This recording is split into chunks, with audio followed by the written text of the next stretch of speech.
Hello and welcome to my channel. This is a 1993 Evinrude 9.9 horse. It's a remote electric start and it has the long shaft on it. You typically see these on sailboats. Not really much to do to this thing.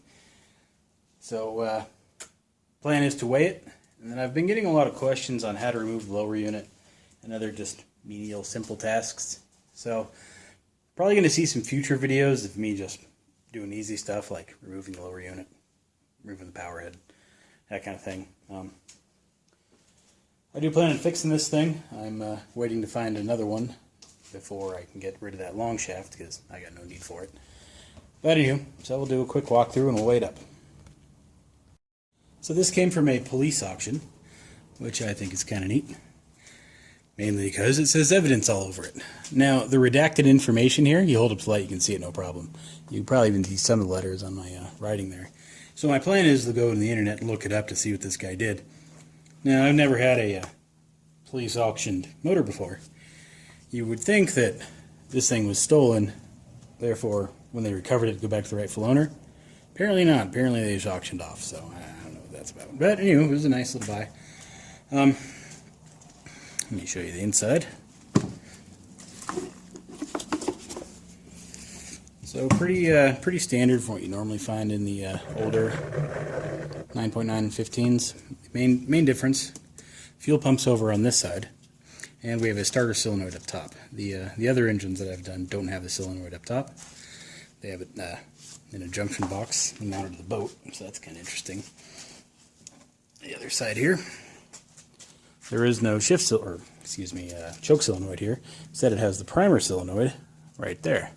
I know you can't see it, but it's there. So things get a little tighter working on this newer of a motor.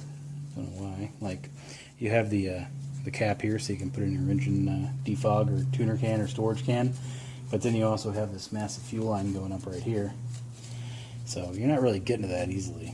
It's just kind of noticeable. Same, but it's tighter to get to. Also, it's got no power pack. Power pack's mounted on their flywheel, or at least the equivalent to power pack. But they still use the older exhaust cover, bypass cover I think it's called there. But we still have holes for the power pack to mount here. So you could even change this over to an older ignition system if you had any problems with yours, and parts are easier to get on the older ones. We also don't have a tiller handle here, it being made for a remote electric start. So no tiller handle and no real place to put one through, but we do have the grommet we could take off and add if we need to. So I'm going to weigh this one a little differently than I did the last one. I'm going to use the Evinrude puller, the attaching screws, and the center pull bolt.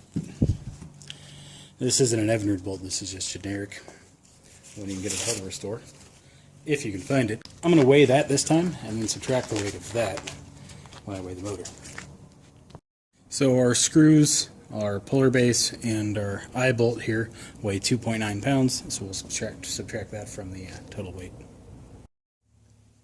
No reason to use the hoist to lift this one up. It's light enough to where I can pick it up.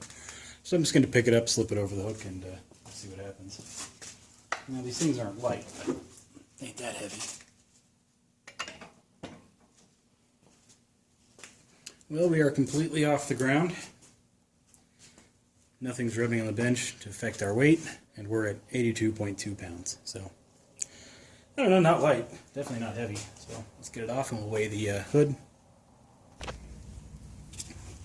Alright, engine's off. Hood's kind of disgusting. It's nasty inside, but nothing new. So let's see if we can attach this.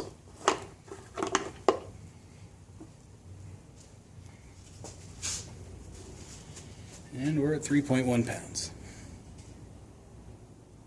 So I did some quick arithmetic on this, and we're at 82.4 pounds. Sorry about my scribbling there.